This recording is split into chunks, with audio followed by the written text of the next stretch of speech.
અમદાવાદના મણિનગરમાં આવેલ એલજી હોસ્પિટલમાં છેલ્લા 20 દિવસથી એક્સ-રે અને સોનોગ્રાફી મશીનો બંધ હાલતમાં જોવા મળ્યા.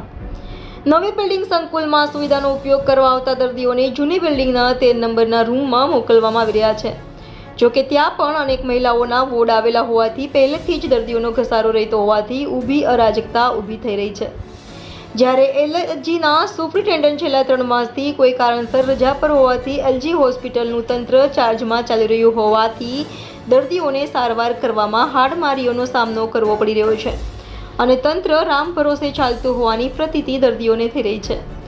અમરાઈવાડીના નગરસેવક જગદીશ રાઠોડે આ અંગેની લેખિત ફરિયાદ મહાનગરપાલિકાના કમિશનર સમક્ષ કરી દર્દીઓને સમયસર સારવાર મળી રહે અને કતારોમાં કલાકો સુધી ઊભા રહેતા દર્દીઓના હિતમાં યોગ્ય વ્યવસ્થા કરવા માંગ કરી છે.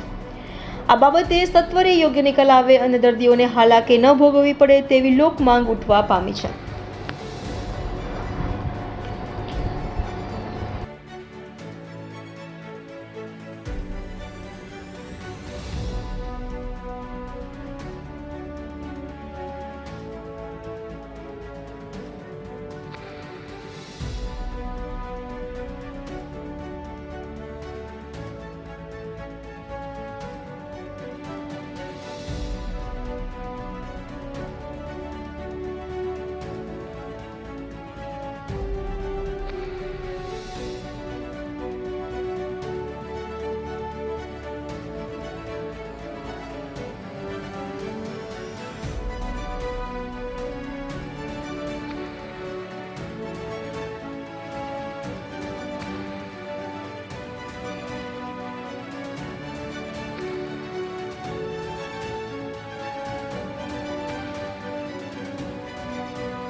આજરોજ અમદાવાદ મ્યુનિસિપલ કોર્પોરેશન સંચાલિત એલજી હોસ્પિટલનો ફરી પાછો ભ્રષ્ટાચારનો એક શ્રેષ્ઠ નમૂનો બહાર આવ્યો છે. આપણે જોઈ શકીએ છીએ કે અહીં એલજી હોસ્પિટલમાં એક્સરે મશીન છેલ્લા 20 દિવસથી બંધ છે. અહીંના આરએમઓને ફોન કરવામાં આવ્યો છે કે મારી જાણમાં નથી, તો એ માણસ ઓફિસની અંદર આરએમઓ તરીકે રહેવાને લાયક નથી. નંબર 1, અહીંના સુપ્રિન્ટેન્ડન્ટ લીલાબેન ડાબી છેલ્લા 3 મહિનાથી ગેરહાજર છે. યુએસએ પર જતા રહ્યા, વિઝિટ કરીને આવ્યા, ઇન્ચાર્જ પર પાછા સીટ ઉપર જતા રહ્યા છે. અહીં જે નવી બિલ્ડિંગમાં એમએલસીના કેસો, ઇમરજન્સીના કેસોનો, ઓર્થોના કેસોના જે દર્દી છે એ લોકોને ના છૂટકે પરાણે દર્દીના સગાને એમને જૂની બિલ્ડિંગમાં 13 નંબરમાં લઈ જવામાં આવે છે. 13 નંબરમાં ઓલરેડી સગર્ભા માતાઓ, પેડિટ્રિશિયન એટલે કે બાળકો, ટીબી વોર્ડના દર્દીઓ અને જનરલ ફિઝિશિયનના દર્દીઓ છે. ત્યાં એટલો બધો ભરાવો થઈ ગયો છે કે આ દર્દીઓ મુશ્કેલી વેઠી રહ્યા છે. બીજી દુઃખદ બાબત એ છે, એમએલસી, ઇમરજન્સી ને ઓર્થોનો દર્દી ત્યાંથી એક્સરે લઈને આવે છે તો અહીં કેઝ્યુઅલિટી રૂમમાં બેઠેલા ડૉક્ટર ગમે ત્યાં વિઝિટના બહાને બાજુમાં પર્સનલ રૂમમાં બેસવા જતા રહે છે. ટૂંકમાં એલજી હોસ્પિટલ સંપૂર્ણપણે રામ ભરોસે ચાલી રહી છે. મારા પૂર્વ વિસ્તારના અમરાઈવાડી, ગોમતીપુર, રામોલ, હાથીજણ સુધીના ઇન્દ્રપુરી, ભાઈપુરાના ગરીબ દર્દીઓ આ તંત્રની ઘોર બેદરકારીને કારણે ગરીબ દર્દીઓની મજાક કરવામાં આવે છે અને મારા ગરીબ દર્દીઓ હેરાન પરેશાન થઈ રહ્યા છે. મેં આજ રોજ કમિશનરને પત્ર લખ્યો છે. કમિશનર સાહેબનું ધ્યાન દોરવામાં આવે છે. જો કમિશનર સાહેબ આ બાબતમાં તાત્કાલિક પગલાં ભરવામાં નહીં આવે, જવાબદાર અધિકારી સામે એક્શન લેવામાં નહીં આવે તો તંત્ર સામે બહુ અમારે મજબૂરીવશ ઉગ્ર આંદોલન ચલાવવું પડશે. મારું નામ રેખાબેન છે. હું મારા વાસણ જોડે આવીશું પણ 2 કલાકથી હેરાન પરેશાન થઈ રહીશું. ફૂલ લાઈન છે પણ તો જૂની બિલ્ડિંગમાં જઈએ તો નવી બિલ્ડિંગમાં મોકલે, નવી બિલ્ડિંગવાળા જૂની બિલ્ડિંગમાં મોકલે. હવે અમારે જવું ક્યાં? અને હવે પપ્પાના એક્સરેનો સોનોગ્રાફીની તારીખ ઉપર તારીખ આપી જાય તો તારીખમાં અમે સોમવારે આપણે અમારે ક્યારે બતાવવાનું એ રીતે શું કરવું જોઈએ? તો હવે અમારે શું કરવું? હવે શું રજૂઆત છે? સોનોગ્રાફી કરાવવાનું છે. તંત્રને શું કહેશો?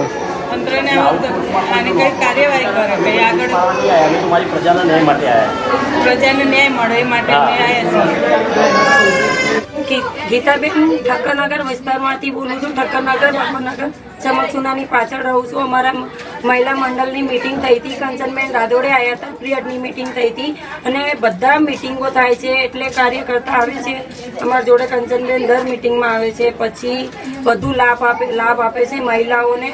જે બી પણ લાભ હોય મહિલા માટે કે કાર્યકર્તા હોય બધા આવે છે અને બધી રીતે લાભ આપે છે. આજે શું કાર્યક્રમ હતો? આજે તો પીરિયડ માટે આવ્યા હતા બધા. પીરિયડ યુઝ કરવા માટે મિટિંગ કરાઈ હતી. કંચનબેન રાદોડે આવ્યા હતા, એમને અમને આપ્યું. પછી અમને સારું લાગ્યું, એમને મિટિંગમાં બોલ્યા એટલે કેમ કે એમને બધા લાભ આપે છે એટલે અમને યુઝ કરતા અમે કોઈ દાડે યુઝ નહીં કર્યું હતું, પણ એમને જાણ કરી એટલે અમને સારું લાગ્યું. એટલે અમને સમજાયું બધા તરીકે કે મહિલાનું બધું લાભ ઉઠાવવું જોઈએ, મહિલાને બધા લાભ મળવા જોઈએ, એમને બધું સમજાયું એટલે એમને બહુ સારું લાગ્યું. થैंक यू कंचन। हाँ, मेरा नाम डॉक्टर महेश नरोल है। मैं डेप्यूटी मेडिकल सुपरिटेंडेंट हूँ। अभी फ़िलहाल मैं इंचार्ज मेडिकल सुपरिटेंडेंट की तरह से काम कर रहा हूँ। और सर बात की जाए एक्सरे मशीन की, तो जो नए बिल्डिंग में एक्सरे मशीन है वो बंद है और लोगों को पुराने बिल्डिंग भेजा जा रहा है जाने का कहना आता है। और क्या कहेंगे कितने दिनों से बंद है, क्यों बंद है? एक्चुअली नए कॉलेज हॉस्पिटल में दो बिल्डिंग्स है। एक पुरानी हॉस्पिटल बिल्डिंग है, एक नई हॉस्पिटल बिल्डिंग है। नई हॉस्पिटल बिल्डिंग में और पुरानी हॉस्पिटल बिल्डिंग में सभी जगह पे जो एक्सरे मशीन है वो 10 साल से ज़्यादा पुराने हो चुके हैं। तो अभी 10 साल से जो ज़्यादा पुराने होने की वजह से उसमें wear and tear break down होता रहता है। तो अभी फ़िलहाल एक हफ्ते से वो बंद है। तो सारे पेशेंट बट हम कॉलेज की जो जूनी बिल्डिंग होती है वहाँ पे उसका एक्सरे वगैरह सब करते हैं।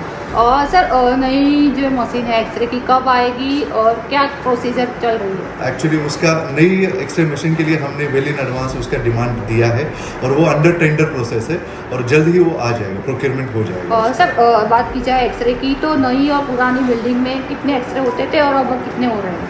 नई और पुरानी दोनों बिल्डिंग में वैसे पुराने 1000 टू 1000 से 1200 के बीच में एक्सरे होते हैं। आज के डेट में भी हम उतने ही एक्सरे कर रहे हैं।